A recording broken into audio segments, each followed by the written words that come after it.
12 News at 10 starts now.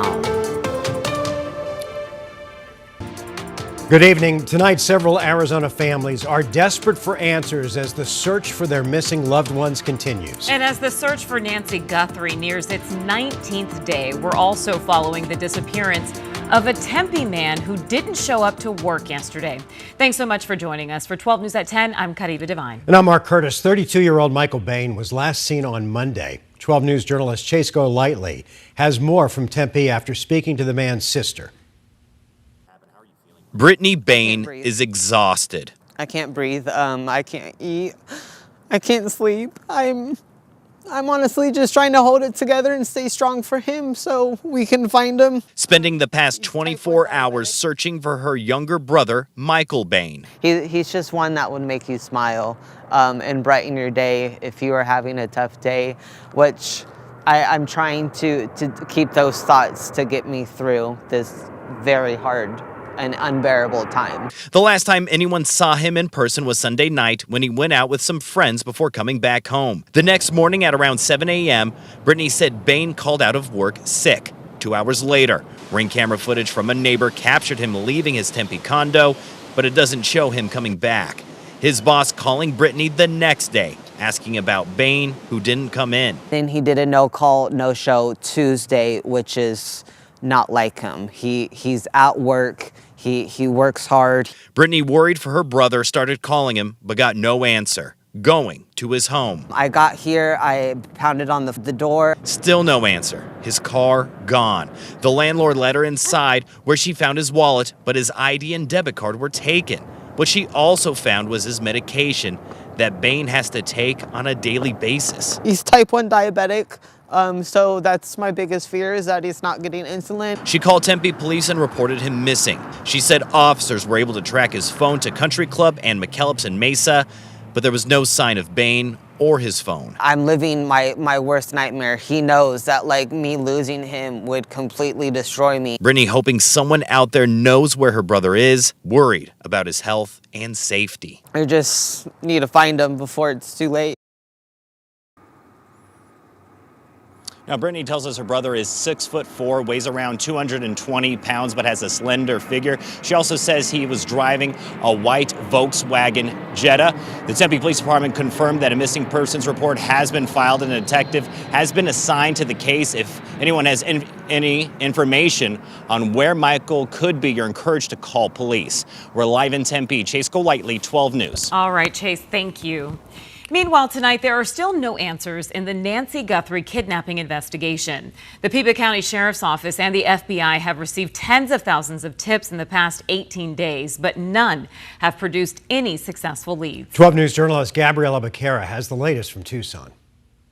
There were limited new developments in the Nancy Guthrie kidnapping investigation today. Now 18 days in, there are still no signs of Nancy or a suspect. The wait for DNA analysis continues in the Nancy Guthrie kidnapping investigation, but detectives are moving forward with trying to identify the person in this video. The guy in the video. That's been our biggest, really great piece of evidence to work from. It's been more than a week since the FBI recovered Nancy's surveillance video, where we can see a masked, armed man tampering with the doorbell camera. Sheriff Chris Nano says the holster may be unique, and they're hoping Tucson area gun shops might recognize it or the person. Going to gun shops saying, do you recognize this gun?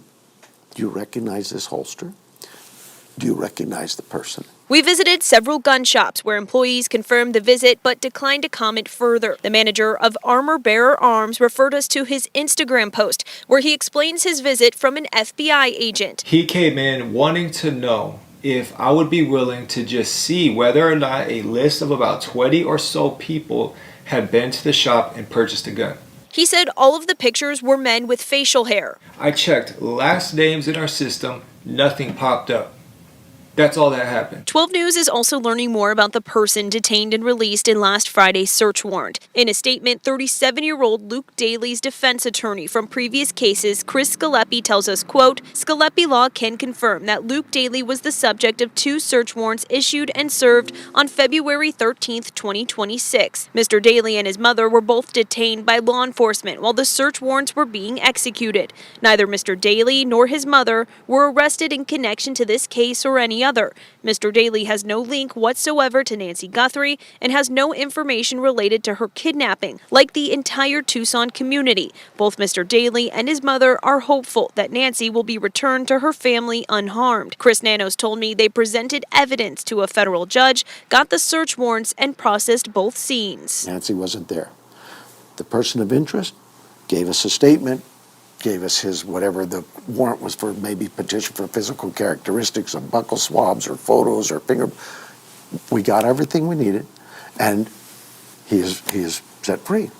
Now, does that mean he's not a suspect any longer? No, we'll do our work. We've got evidence to process from the home. What if we find Nancy's DNA in that home? A local reward being offered in this case has increased to $102,500 thanks to an anonymous donor who 12 News confirmed to be a Milwaukee attorney. That reward is being offered on top of the FBI's $100,000 reward as well. So people are encouraged to keep calling in tips to 1-800-CALL-FBI. In Tucson, Gabriela Becerra, 12 News. Gabby, thank you.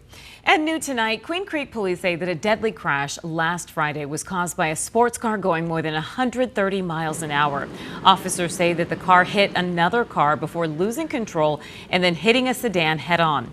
The driver of the sports car, 20-year-old Kyle Campbell, and the driver of the sedan, 25-year-old Eduardo Diaz, both died at the scene.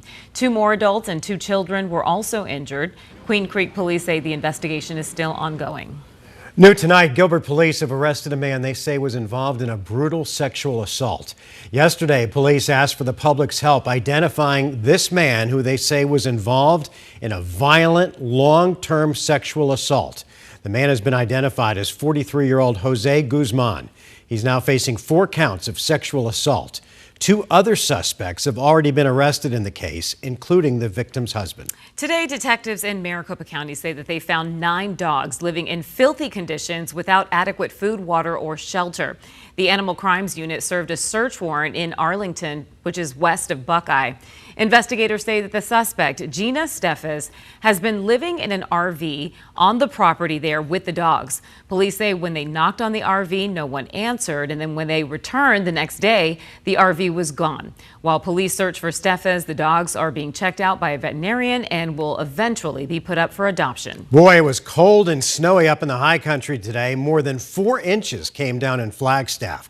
A lot of folks in the valley made the trip up I-17 to enjoy the winter weather.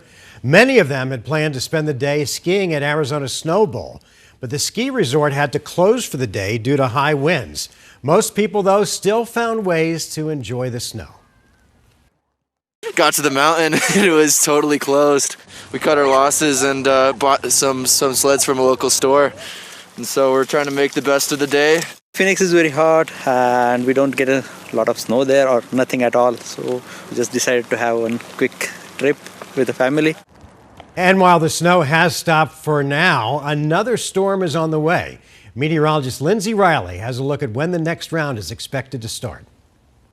Storm system number 2 coming to an end now, and now our attention focuses on storm number 3 this week. You can see the rain and snow over California. This is going to be pushing toward Arizona by Thursday night into Friday, where we will see additional snow accumulation for parts of the high country. But as of today, this is what we saw, about 6.5 inches of snow in Kachina Village. Forest Lakes picking up about 5, the Flagstaff Mall at 4.5, and Arizona Snow Bowl at 4.